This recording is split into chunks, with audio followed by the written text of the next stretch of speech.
sábado, dia 12 de agosto de 2023. Sejam todos muito bem-vindos, meus amigos, a mais um vídeo aqui no canal Terra Brasilis News. Eu queria conversar com vocês sobre o fato de que os governadores do Sul e do Sudeste não compareceram ao lançamento do PAC 3, que foi anunciado ontem em grande estilo no Teatro Municipal do Rio de Janeiro pelo atual mandante brasileiro. Muito bem, além dos governadores do Sul e do Sudeste, o governador Ibanez Rocha do Distrito Federal também não compareceu. Muito bem, esse é o assunto principal, porque muito embora muitas pessoas não deem atenção a esse tipo de assunto, principalmente pela manchete do vídeo, elas se esquecem que aí é que mora o grande perigo brasileiro. Não vamos nos esquecer que foi o PAC 1 e PAC 2 que destruiu a Petrobras, por exemplo, e que levou ao caos que provocou a Operação Lava Jato. Muito bem. Vamos torcer para que não aconteça o mesmo, evidentemente, mas o fato é que, voltando um pouco no tempo, em 2016, já no segundo mandato da então presidente Dilma, o país estava naquela situação dramática de uma recessão econômica e ela então resolveu lançar um programa que internamente era chamado de um PAC, Ou seja, a repetição do PAC criado pelo então presidente Luiz Inácio em seu segundo mandato. Muito bem, todo mundo falava, bom, agora tudo vai dar certo, tudo vai ser resolvido. Mas naquele momento ninguém parou para lembrar que o PAC 1, que foi lançado em 2007, no segundo mandato de Lula, havia deixado somente promessas, porque das 10 maiores obras prometidas, somente 2 na área da Petrobras haviam sido entregues. E assim mesmo, entregues tipo meia boca, digamos assim. Muito bem. Essas obras que foram prometidas ficaram só no papel, deveriam estar prontas já no governo de Dilma Rousseff. No entanto, não foram completadas e não se completou até hoje. A obra mais importante da época, anunciada com maior fervor, digamos assim, lá em 2007, foi a refinaria Premium 1, lá no Maranhão, com projeção de investimentos de 41 bilhões, que foi simplesmente abandonada, deixando um prejuízo de 2,1 bilhões para a Petrobras. O PAC foi lançado então no governo de Lula, em tempos de bonança econômica, que ele herdou por conta da criação do Plano Real, E claro que esse PAC tinha um objetivo declarado, que era estimular o aumento de investimentos no setor privado e do investimento público, principalmente na área de infraestrutura, além de, claro, desobstruir os gargalos que impediam os investimentos. Isto tudo é o que dizia o então ministro da Fazenda, Guido Mantega, que hoje querem colocar de volta no governo. Muito bem. Hoje nós sabemos que o PAC 1 não passou de um ufanismo político e praticamente não saiu do papel. Apenas o dinheiro é que saiu do caixa. O programa, na época, previa um total de 504 bilhões de investimentos em mais de 1.000 projetos. Em 2010, já no governo de Dilma Rousseff, as obras ainda em andamento foram reembaladas, digamos assim, fizeram uma nova roupagem e juntadas a outras promessas, quando então o governo lançou o PAC 2. Pegaram obras que não haviam sido entregues com o PAC 1, juntaram com novas promessas e fizeram o 2. Isto, na época, em 2010, com uma projeção de investimentos de R$1 trilhão. No início do seu segundo mandato, a presidente Dilma disse que lançaria a terceira fase do programa, só que não saiu do papel. Muito bem. O PAC sempre esteve associado a investimentos públicos injetados em projetos prioritários de infraestrutura. No entanto, uma avaliação sobre o histórico de sua execução financeira revela que o programa lançado ainda em 2007 sempre foi, na realidade, uma iniciativa inflada pelos financiamentos da casa própria, tomados pelo próprio cidadão, né, que levantavam empréstimos junto aos bancos, e não com as reservas já feitas pela União. A União havia reservado o valor para investimento nas obras de casa própria, mas na verdade foram os cidadãos que, entre aspas, sofreram facilitações para levantarem empréstimos nos bancos. De 2007 a 2014, os aportes feitos pelo PAC, o PAC 1 e 2, somaram R$1,490 bilhões, isso conforme informações do Sistema Integrado de Administração Financeira, o tal CIAF, compiladas pela organização Contas Abertas. Desse total, revelam os dados oficiais que mais de 502 bilhões, o equivalente a 34% do total, foi oriundo de empréstimos habitacionais tomados por cidadãos em bancos públicos para a compra e reforma da casa própria.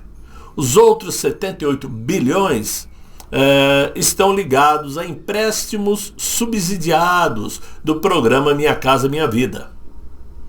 Isso significa que quase 40% de tudo que foi computado pelo PAC como investimento em infraestrutura durante 8 anos, não passou na realidade de dinheiro do cidadão, que foi usado para comprar seu teto. E as verbas destinadas ao PAC 1 e PAC 2, sabe-se lá Deus como foram e para onde foram. Né? Por quê? Claro, vendeu-se a ilusão de que com o PAC tudo ficaria mais fácil, aí o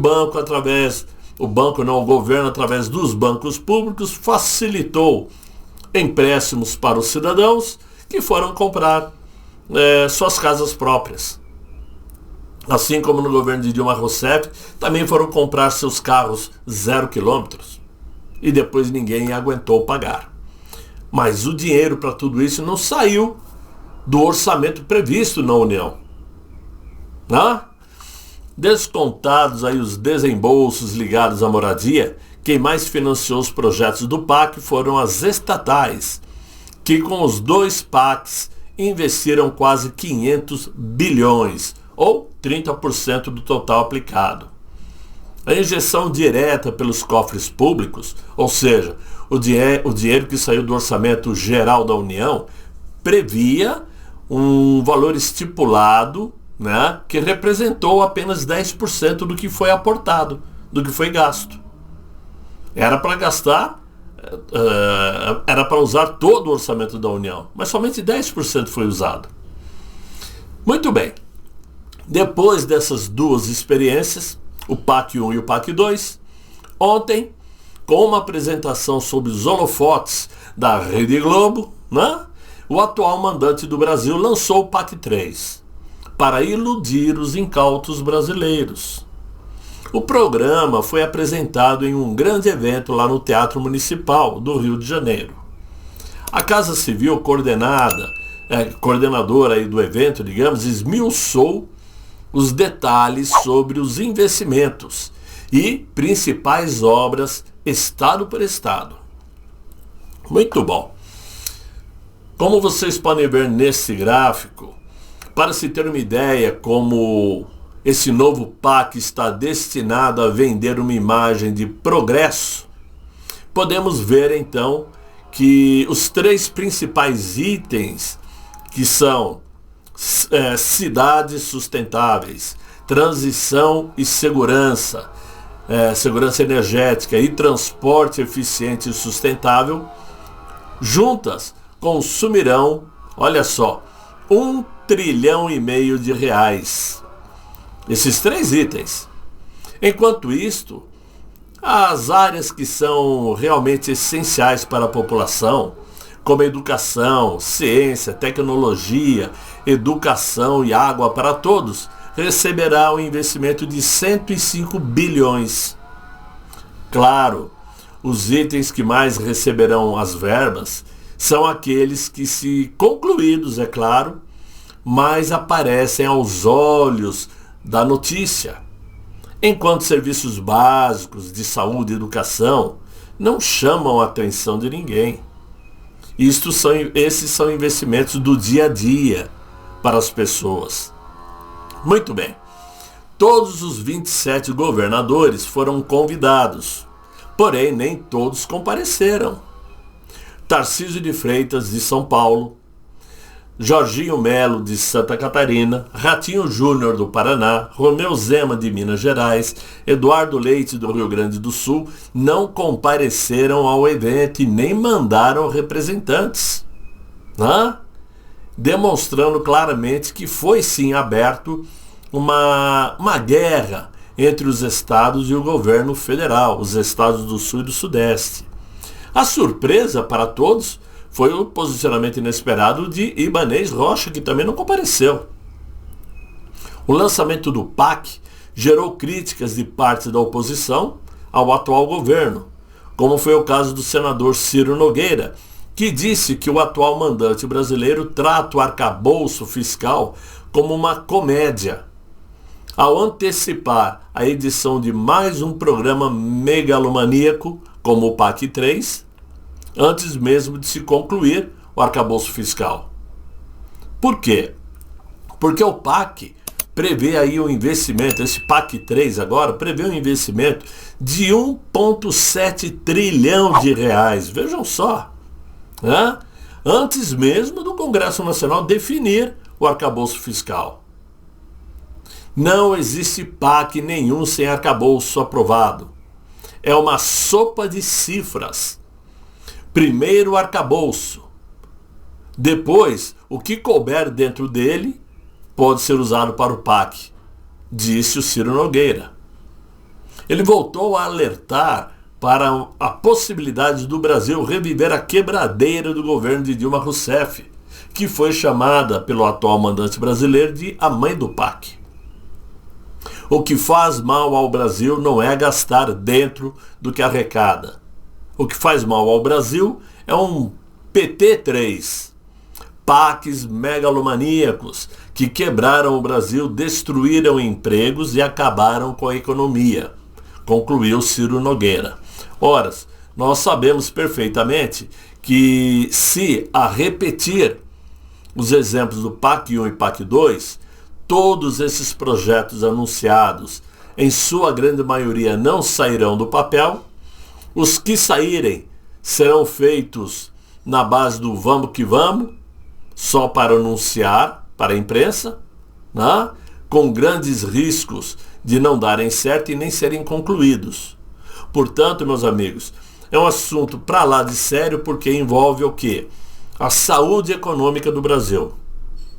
Envolve a garantia dos empregos, que podem ir para o espaço se os investimentos desaparecerem.